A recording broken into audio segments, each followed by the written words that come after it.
Hello everyone and welcome back once again. This is your history teacher here, and this time I am here with the brand new chapter of grade 7 NCERT History Our Past part 2nd, that is the Mughal Empire. Students, as you all know that India is a vast country with a diversity of people and culture. So that time means in 16th century it was an extremely difficult task for any ruler to accomplish or to control such a vast country. However, in contrast to their predecessors, the Mughals created an empire and accomplished what had before seemed possible for only short period of time. And students, from the later half of the 16th century, Mughals expanded their kingdom from Agra and Delhi and going to control nearly all of the subcontinent in the 17th century. And students, they also imposed many structures of administration and ideas of governance that outlasted their rule many centuries. And students, not only this, Mughals left a political legacy, or you can say a political framework, which the succeeding rulers of the subcontinent couldn't ignore, and they also followed the same political legacy during their time. So students, basically in this chapter we are going to deal with about Mughals, their military campaigns, their tradition of successions, their relation with the other rulers of the subcontinent, and last but not the least, we will learn and discuss that what happened to the Mughal Empire in the 17th century and how the Mughal Empire declined or came to an end in India. So let's start. So students, before moving on towards the chapter, first of all, it is necessary for all of you to understand that who were the Mughals. Students, the Mughals were descendants of two great lineages rulers. From their mother side, they were descendants of Genghis Khan.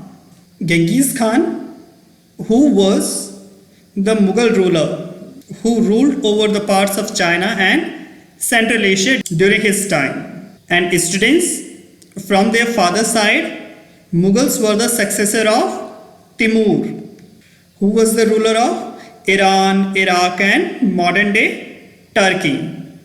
But students, however, the Mughals didn't like to be called Mughal or Mongol. And do you know why? Because Genghis Khan memory was associated with the massacre of innumerable people.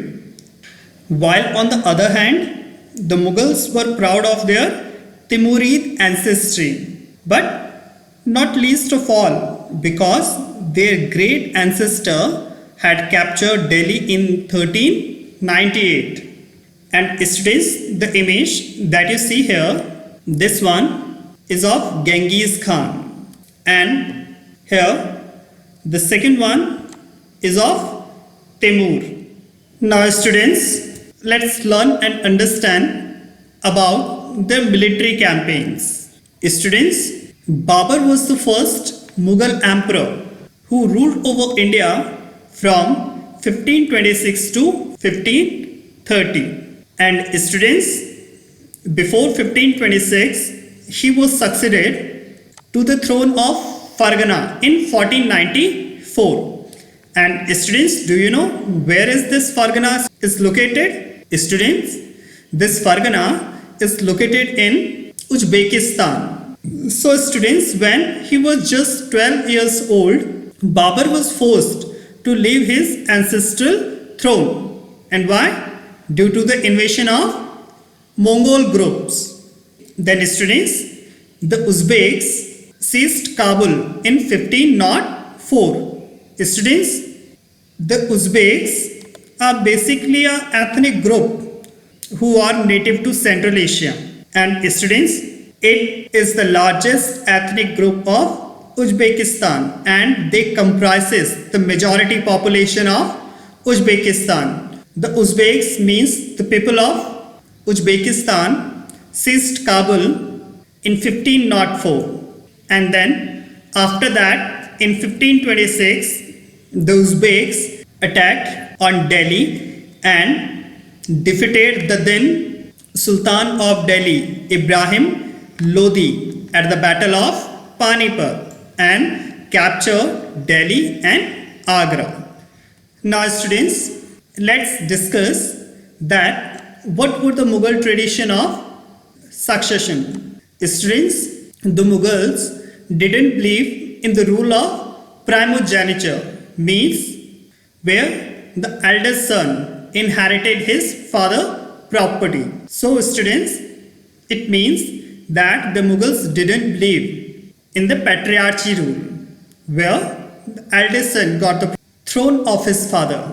Students, in fact, the Mughals follow the tradition or rules of the Timurid custom of coparcenary, where all the property of the father was divided amongst all the sons. But students, later, this system resulted in many conflicts and rebellions within the family of the Mughals. Now students, let's discuss the Mughals' relation with the other rulers of the Indian subcontinent.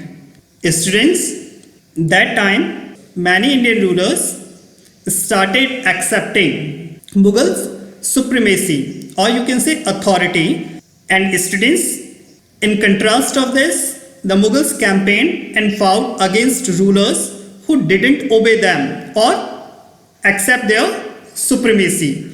And students, as I said, that many rulers started accepting Mughal supremacy. So many rulers like the Rajputs joined them voluntarily, and many of the Rajputs married their daughters into Mughal families and received high position in Mughal Empire. Students, whereas many other rulers resisted as well. For example, like the Shishodia Rajputs of the Mewar refused to accept Mughal supremacy or authority over themselves. So students, when the Shishodia Rajputs refused to accept the Mughal supremacy, then there was a war between the Shishodia Rajputs and the Mughal Empire. But in this war, the Shishodia Rajputs were defeated by the Mughal ruler. But students, in fact, after defeated, they were honorably treated by the Mughal Empire and given their land back and made vassals of the Mughal Empire. And students, due to this careful balance between defeating but not humiliating their opponents, enabled the Mughal Empire or enabled the Mughals to extend their influence over many kings and chieftains. Now students, the next topic is Mansabdars and Jagirdars. Students, during the Mughal rule, the Mughals enrolled people of all races and religion into government jobs. And students, all those people who enrolled into the government jobs during Mughal rule were known as Mansabdars. And students, the Mansabdar means a man with a mansab, means a position or rank. And students, the Mansabdari was a grading system to decide the rank, salary and military responsibilities. And students, as I said, that people of all races and religions were enrolled into government jobs. And students, these were Iranians, Indian Muslims, Afghans, Rajputs, Marathas and other groups. And students, the rank and salary of a Mansabdar were fixed according to a numerical value called Jat. So, the higher the Jat of a Mansabdar is, the higher is his position in the court. And students, not only this, Mansabdars received specific numbers of Sawars or cavalrymen who were registered by the government, branded horses and salaries for the Sawars. And students, do you know from where Mansabdars got their salaries?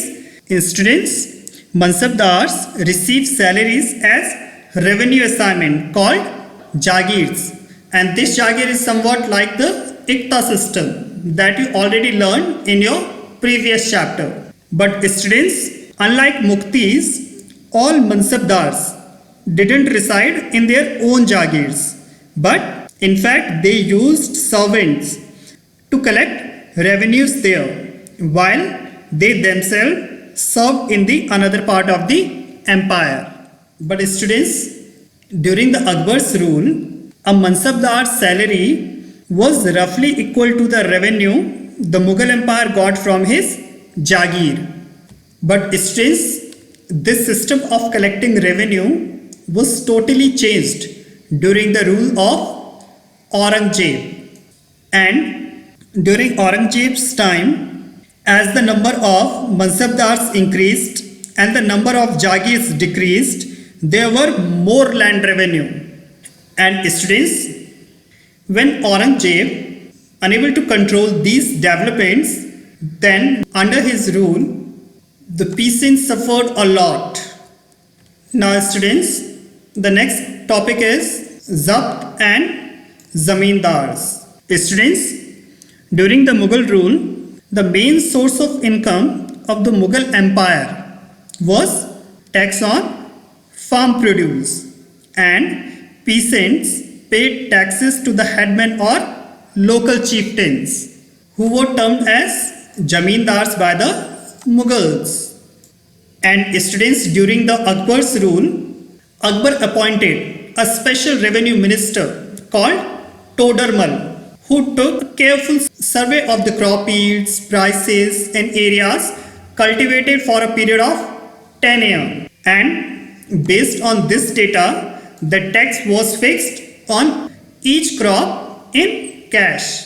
And students, under the Mughal rule, each province was divided into revenue circles. And students, each revenue circles with its own rates of revenue for each crop.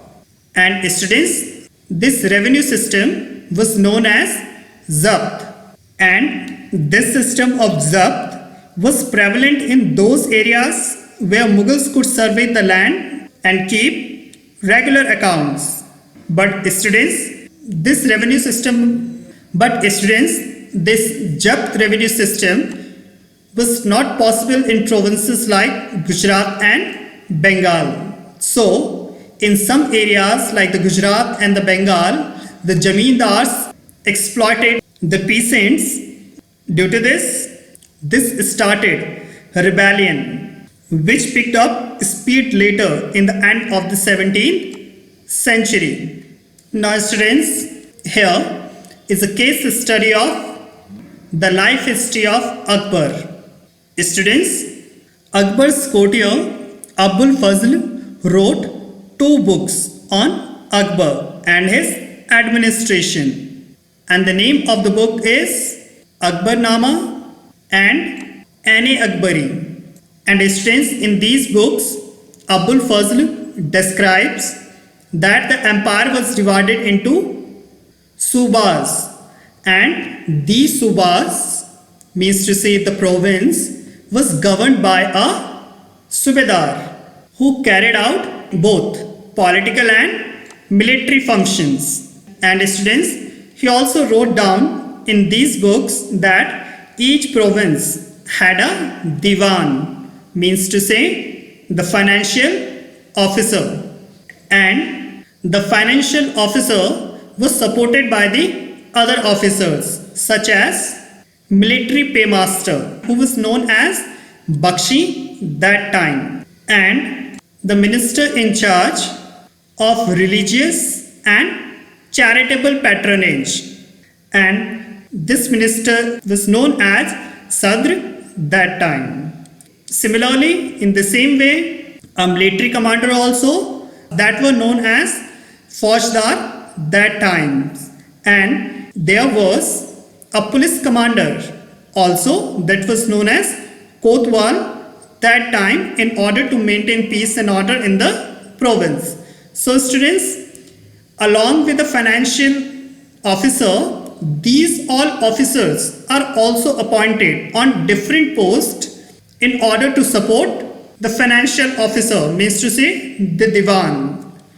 Students, Akbar's nobles, means to say the officers, commanded large armies, and students, they access large amount of revenue. And students, when these officers were loyal towards the empire, then the empire functioned efficiently. But by the end of the 17th century, many nobles had independent networks and loyalties in the empire weakened. So, in 1570, Akbar started religious discussions in the Ibadat Khana.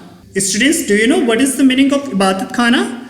It is basically a place where we all worship or pray to our God, like a temple in our home. So, in 1570, Akbar started religious discussions in these Ibadat Khana at Fatehpur Sikri, where he invited ulemas. Students, do you know whom do we call ulemas? That time, the learned religious men known as ulemas. Along with ulemas, he invited Brahmanas, Jewish priests who were Roman Catholics and Zoroastrians. And students, during these discussions, Akbar's interaction with different faiths made him realize that religious scholars who emphasize rituals and dogmas are bigots, and their teachings created divisions and disharmony amongst his subjects. So that's why Akbar led to the idea of Sulh-e-Kul, means universal peace. And students, this idea of Sulh-e-Kul focused on a system of ethics, means to say honesty, justice, peace, that was universally applicable during his time. And students, in maintaining or applying this idea of Sulh-e-Kul, Abul Fazl helped Akbar a lot in framing this. And students, later this principle of governance, means to say Sulh-e-Kul system, means the idea of Sulh-e-Kul followed by Jahangir and Shah Jahan as well during their time. Now students, let's discuss that what happened to the Mughal Empire in the 17th century and how it came to an end.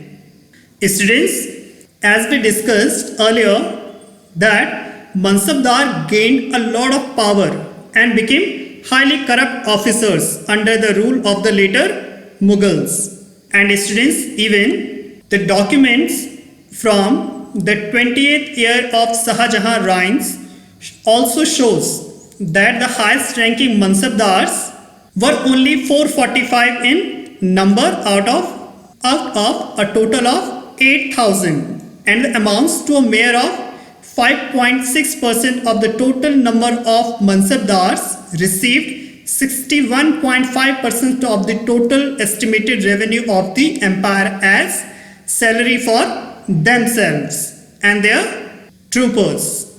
But these Mansabdars spent a lot of these revenues or salaries and goods which benefited the artisans and peasantry, but they didn't spend the large scale of revenue collection, left very little for the artisan and peasantry in terms of saving. And students, as I said, that the scale of revenue collection left very little for investment in the hands of the primary producers, means to say the peasants and the artisans. So, later during the 17th century, the condition of the peasants and the artisans were miserable. And due to this, these peasants and the artisans couldn't invest in additional resources. And students, not only this, these mansabdars couldn't invest in additional resources like the tools or the supplies to increase the productivity. And due to this, only the wealthier peasantry and the artisanal groups, merchants and the bankers profited in this economic world. And due to this, enormous wealth and the resources commanded by the Mughal elite made them extremely powerful in the 17th century. So, as the Mughal power declined, their servants slowly emerged as centers of power and money. And then they started constituting new dynasties and holding commands of provinces like Hyderabad and Awadh.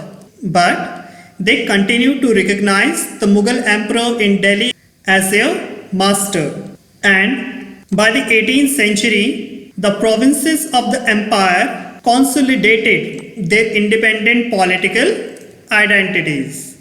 Now students, with this topic here, your chapter number 4 is completed. Now, I will be come back soon with another chapter. Till then, stay home, stay safe and stay healthy.